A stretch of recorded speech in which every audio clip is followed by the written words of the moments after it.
નમસ્તે મિત્રો, ગુજરાત પોલીસ ભરતી બોર્ડ દ્વારા પીએસઆઈ, કોન્સ્ટેબલ, જેલ સિપાઈ તેવી અલગ અલગ ભરતીઓ બહાર પાડવામાં આવેલી છે, જેની અંદર ટોટલ 12,472 જગ્યા છે. અને એ સિવાય પણ ઘણી બધી માહિતી, જેમ કે શૈક્ષણિક લાયકાત, વયમર્યાદા, ફી તથા પરીક્ષાની તમામ માહિતી આપણે એક જ વિડીયોમાં મેળવીશું. તો ચાલો વિડીયોમાં આગળ વધીએ. મિત્રો, તમે અહીં ગુજરાત પોલીસ ભરતી બોર્ડની ઓફિશિયલ નોટિફિકેશન જોઈ શકો છો કે જે ફોર્મ ભરાવાનું 4/4/2024 બપોરના 3 વાગ્યાથી ભરાવાનું શરૂ થઈ ગયું છે. આ ફોર્મ ojas.gujarat.gov.in નામની વેબસાઇટ પર ભરાશે. હવે વાત કરીએ કે તમારે ભરતીમાં ટોટલ કેટલી જગ્યાઓ છે. તો જગ્યાઓ અહીંયા બધી આપેલી છે.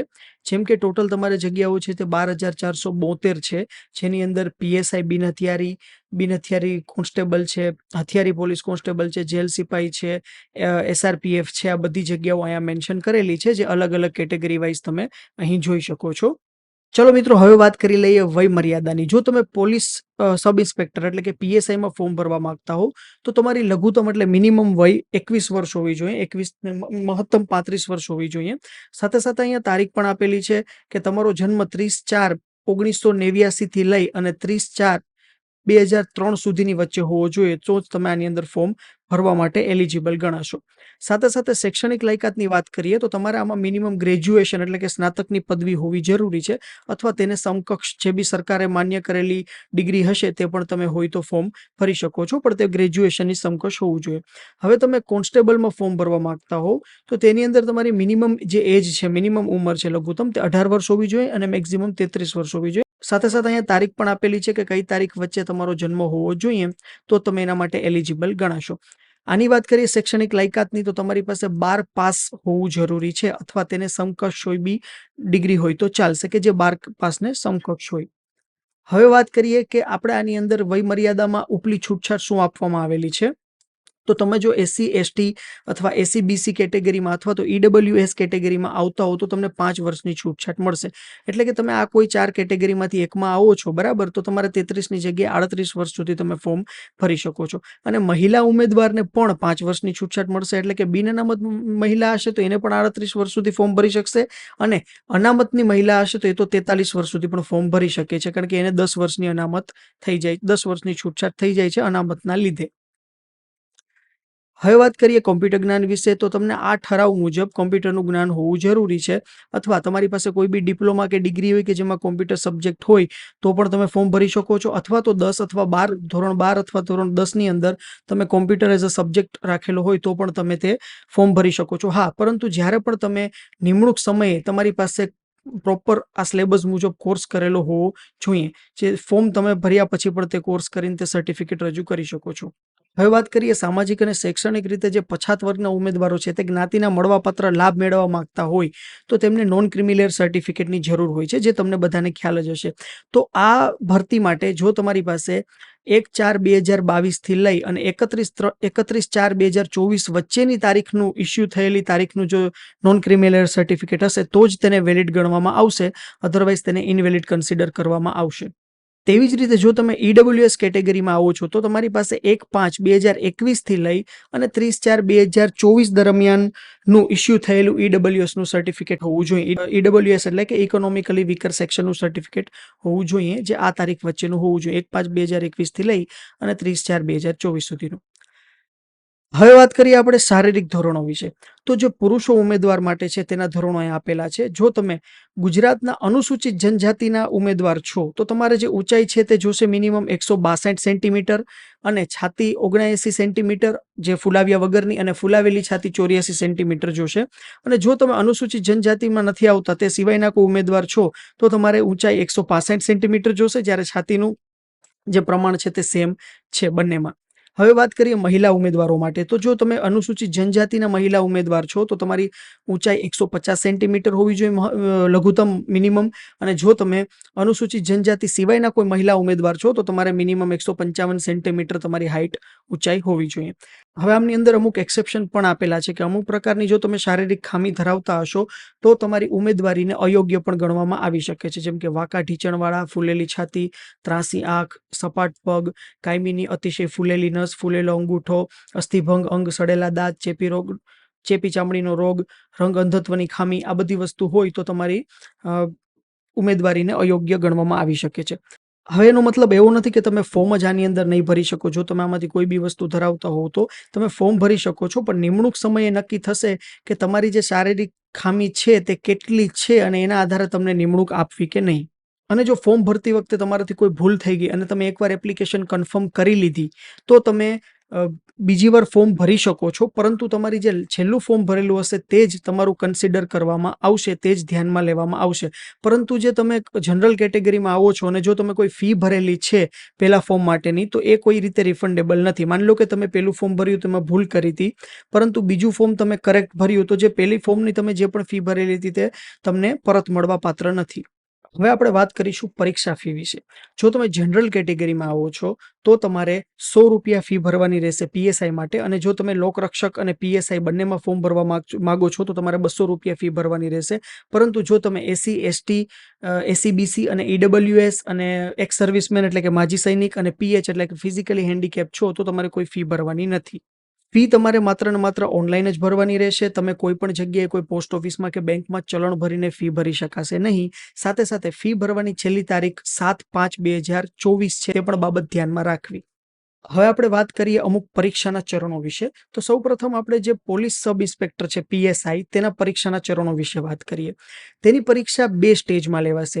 જે પહેલું સ્ટેજ છે તે છે ફિઝિકલ ટેસ્ટ અને જે બીજું સ્ટેજ છે જે છે મેઇન એક્ઝામ. તેવી રીતે લોકરક્ષકની એટલે કે કોન્સ્ટેબલની પણ 2 રીતે રહેશે. જેની અંદર પહેલું છે ફિઝિકલ ટેસ્ટ અને બીજું છે ઓબ્જેક્ટિવ એમસીક્યુ ટેસ્ટ. હવે જે પીએસઆઈ અને જે લોકરક્ષક છે તેની જે શારીરિક કસોટી છે તે બંનેની એક સરખી રહેશે, તેમાં કોઈ ફરક નહીં રહે. હવે વાત કરીએ આપણે શારીરિક કસોટીની, ફિઝિકલ ટેસ્ટની. જો તમે પુરુષ ઉમેદવાર છો તો તમારે 5000 મીટર એટલે કે 5 કિલોમીટરની દોડ કરવાની રહેશે અને તમારે તે ઓછામાં ઓછા 25 મિનિટમાં પૂરી કરવાની રહેશે. જો તમે મહિલા ઉમેદવાર છો તો તમારે 1600 મીટર એટલે કે 1.6 કિલોમીટરની દોડ કરવાની રહેશે અને તે તમારે 9 મિનિટ અને 30 સેકન્ડમાં મિનિમમ પૂરી કરવી પડશે. અને જો તમે એક સર્વિસમેન છો તો તમારે 2400 મીટરની દોડ કરવાની રહેશે અને એ તમારે 12 મિનિટ અને 30 સેકન્ડ્સમાં પૂરી કરવાની રહેશે. જો તમે એકવાર શારીરિક કસોટીને પાસ કરી ગયા તો પછી તમારા જે ફકરા નંબર 8.5માં જણાવ્યું હતું તે પ્રમાણે પુરુષની ઊંચાઈ અને છાતી અને મહિલાની ઊંચાઈ ગણવામાં આવશે. પછી તમને તેના આગલા ચરણમાં એટલે કે જે તમારી મેઇન એક્ઝામ હશે તેની અંદર તમને આગળ વધવા દેવામાં આવશે.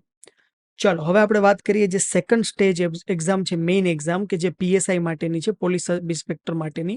તો તેની આપણે વાત કરીએ તો તેની અંદર તમને ટોટલ પહેલા તો પેપર જોવા મળશે બે પેપર જોવા મળશે. જે પહેલું છે જનરલ સ્ટડીઝનું અને બીજું ગુજરાતી અને અંગ્રેજી તમારી લેંગ્વેજની સ્કિલ જોવા મળશે, જે ડિસ્ક્રિપ્ટિવ હશે.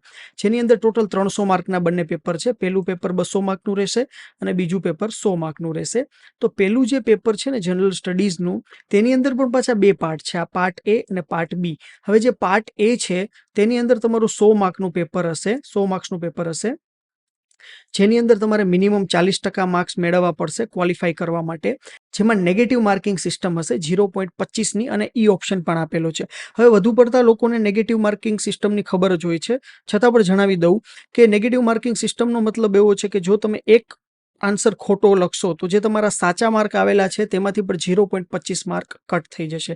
હવે એમાં તમને એક ઈ ઓપ્શન આપેલો છે કે જો તમને કોઈ પણ પ્રશ્નનો જવાબ એમસીક્યુમાંથી નથી આવડતો તો તમે તેને બ્લેન્ક ન મૂકો તો તમારી નેગેટિવ માર્કિંગ સિસ્ટમ કામ કરશે અને 0.25 કટ થઈ જશે. એની જગ્યાએ આપણે ઈ ટીક કરી શકો છો, ઈ ઓપ્શન ટીક કરી શકો છો. ચાલો આ 100 માર્કનું પેપર થઈ ગયું. હવે પાર્ટ બીમાં તમે આવી ગયા. પાર્ટ બીની અંદર પણ 100 માર્કનું પેપર છે. હવે એની અંદર પણ આ સેમ સિસ્ટમ છે, 40% તમારે ક્વોલિફાઈંગ માટે જોશે. નેગેટિવ માર્કિંગ સિસ્ટમ છે 0.25ની અને ઈ ઓપ્શન આમાં પણ આપેલો છે. હવે આની અંદર જે સિલેબસ છે જે આ 50-50માં વહેંચાયેલો હતો, જે આમાં તમને સિલેબસ જણાવતા ભૂલી ગયો, જેની અંદર રીઝનિંગ અને ડેટા ઇન્ટરપ્રિટેશન છે અને ક્વોન્ટિટિવ એપ્ટિટ્યૂડ છે, જે બંને 50-50 માર્ક્સના છે. જ્યારે આની પાર્ટ બીનું જે પેપર છે જેના ટોપિક્સ આ રીતે આપેલા છે નીચે: the constitution of Indian public administrator. પછી જે બીજું ટોપિક છે તે છે હિસ્ટ્રી, જિયોગ્રાફી, કલ્ચરલ હેરિટેજ. ત્રીજો ટોપિક છે તે છે current affairs and general knowledge. અને જે ચોથો ટોપિક છે તે છે environment, science and tech and economics. આ ચારેયના 25-25 માર્ક થઈને 100 માર્ક્સ થઈ જાય છે. હવે ધ્યાનમાં રાખવું કે આ માત્ર જે મેં તમને કીધું ને, બંને પાર્ટ એ ને બી જણાવ્યા, માત્ર આ પહેલા પેપરની અંદર 100 માર્કના 2 છે જે 3 કલાકના ટાઈમમાં છે. હવે બીજું જે પેપર આવશે મેઇન એક્ઝામમાં, તેની વિગત આપણને અહીંયા આપેલી છે, જેની અંદર તમને આ રીતે બધી વસ્તુ છે. ગુજરાતી લેંગ્વેજની સ્કિલના બધા માર્ક્સ છે અને ઇંગ્લિશ લેંગ્વેજની સ્કિલના માર્ક છે. ગુજરાતી લેંગ્વેજની સ્કિલના માર્ક ટોટલ તમને 70 છે અને ઇંગ્લિશ માટેના 30 માર્ક્સ છે.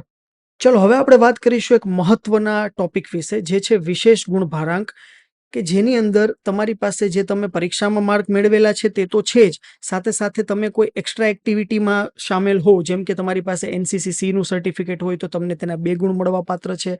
આ બંને યુનિવર્સિટીઝ આપેલી છે, જે તમે નામ અહીંયા વાંચી શકો છો. તેની અંદર માની લો કે જે પ્રમાણે તમે જેટલા વર્ષનો કોર્સ કરેલો છે ને તેના આધારે તમને એ ગુણ મળવામાં આવશે, જે તમારા મેરિટમાં પ્લસ થઈ જશે. તેવી રીતે જો તમે આ કોઈ રમતગમતમાં ભાગ લીધેલો હોય તો તમને એના 5 ગુણ એક્સ્ટ્રા મળશે. અને જો તમે કોઈ મહિલા વિધવા ઉમેદવાર છો, બરાબર, તો તમને એના 5% ગુણ એક્સ્ટ્રા એડ કરવામાં આવશે. પરંતુ એની શરત એ છે કે તે વિધવા ઉમેદવાર મહિલા હોય, તેણે પુનઃ લગ્ન કરેલ ન હોવા જોઈએ, તો જ આ લાગુ પડે છે. તો બધી વસ્તુ આપણે અહીં જોઈ શકીએ છીએ કે તમારું મેરિટ જે પરીક્ષાથી લઈ અને પછી કઈ રીતે બનવાનું છે. આ પેપર 1 ને પેપર 2 બધું તમામ પેપર 1 અને પેપર 2 ના બધા ગુણ, અને તેની અંદર NCC, પછી આ બંને યુનિવર્સિટીમાંથી કોઈ પણ કોર્સ કરેલો હોય તો તેના ગુણ, રમતગમત હોય તો તેના ગુણ, અને વિધવા હોય તો તેના વિશેષ ગુણ મળવા પાત્ર છે, જેની ખાસ નોંધ લેવી. પગાર ધોરણની વાત કરીએ તો PSI ની અંદર જે માસિક પગાર છે 49,600, અને પછી જે તેનો સમયગાળો છે, કરારનો સમયગાળો, તેના પછી જે સંતોષકારક કામ લાગે તો ફૂલ પગારમાં કરી આપવામાં આવશે. તમારે નિમણૂક પહેલા જ એક લાઇટ મોટર વ્હીકલ, એટલે કે તમારી પાસે લાયસન્સ હોવું જોઈએ, ડ્રાઇવિંગ લાયસન્સ. એટલીસ્ટ તમારી પાસે 4 વ્હીલરનું લાયસન્સ હોવું જોઈએ, 2 વ્હીલ 4 વ્હીલ બંનેનું લાયસન્સ હોવું જોઈએ. હેવી હોય તો પણ ચાલે અને નોર્મલ લાઇટ મોટર વ્હીકલનું હોય તો પણ ચાલશે. હા, તો હવે આપણે વાત કરીશું કે કોઈ 2 ઉમેદવારના માર્ક જ્યારે સરખા થતા હોય તેવા કિસ્સામાં શું કરવામાં આવશે. તો તેમાં સૌપ્રથમ તો તેની બધી ક્વોલિફિકેશન જોવામાં આવશે કે NCC આ તે એ બધું કમ્પ્લીટ થઈ ગયા બાદ પણ જો બંનેના માર્ક સરખા થતા હોય તેવા કિસ્સામાં જન્મ તારીખ ધ્યાનમાં લેવામાં આવશે, જેમાં વધુ ઉંમરવાળા જે ઉમેદવાર હશે તેને પહેલી પસંદગી આપવામાં આવશે. જન્મ તારીખ પણ જો સમાન હોય તો એની ઊંચાઈ ધ્યાનમાં લેવામાં આવશે, એટલે પણ ઉમેદવારની ઊંચાઈ વધારે હશે તે ઉમેદવારને નિમણૂક આપવામાં આવશે. ચલો, આ બધી વાત થઈ ગઈ આપણી PSI વિશે. હવે આપણે વાત કરશું લોકરક્ષક કેડર, એટલે કે જે કોન્સ્ટેબલ ને જેલ સિપાઈ ને જે બધી બીજી પોસ્ટ છે તેના વિશે આપણે વાત કરીશું. તો તેની અંદર પણ પહેલા તો શારીરિક કસોટી છે કે જે PSI ને લોકરક્ષકમાં બંનેમાં કોમન છે. પછી છે સ્ટેજ ઓબ્જેક્ટિવ MCQ ટેસ્ટ, કે જેની અંદર તમારું પહેલું જે પેપર છે તે 80 માર્કનું રહેશે, જેમાં 80 MCQ જ આવશે. એમાં તમારે મિનિમમ 40% માર્ક લેવા પડશે. આમાં પણ મેં જેમ તમને આગળ સમજાવ્યું, નેગેટિવ માર્કિંગ અને સિસ્ટમ. હવે આની અંદર આ બધા એના ટોપિક્સ છે જે મોસ્ટલી ટોપિકોની અંદર પણ કવર થયેલા હતા.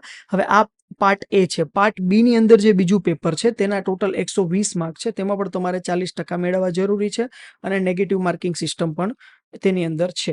હવે આ જે પેપર રહેશે તે 120 માર્કનું પેપર રહેશે. જેવી રીતે PSI ની અંદર વિશેષ ગુણ ભારાંક લાગુ પડતું હતું, તેવી જ રીતે NCC, આ બંને યુનિવર્સિટી, સાથે સાથે કોઈ રમતગમત, સાથે સાથે કોઈ વિધવા મહિલા છે ઉમેદવાર, તો તેના જે માર્ક આપવામાં આવતા હતા PSI ના કેસમાં, તે આમાં પણ આપવામાં આવે છે. તે બાબત ધ્યાનમાં રાખવી. ચલો મિત્રો, હવે આ ભરતીને લગતી જેટલી પણ જરૂરી માહિતી હતી તે આપણે મેળવી લીધી છે.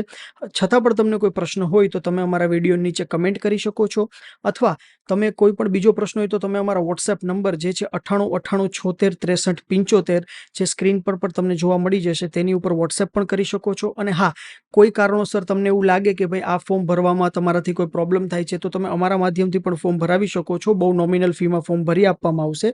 તેના માટે પણ તમે અમારા સ્ક્રીન પર આપેલા WhatsApp નંબર પર કોન્ટેક્ટ કરી શકો છો. થેન્ક યુ મિત્રો.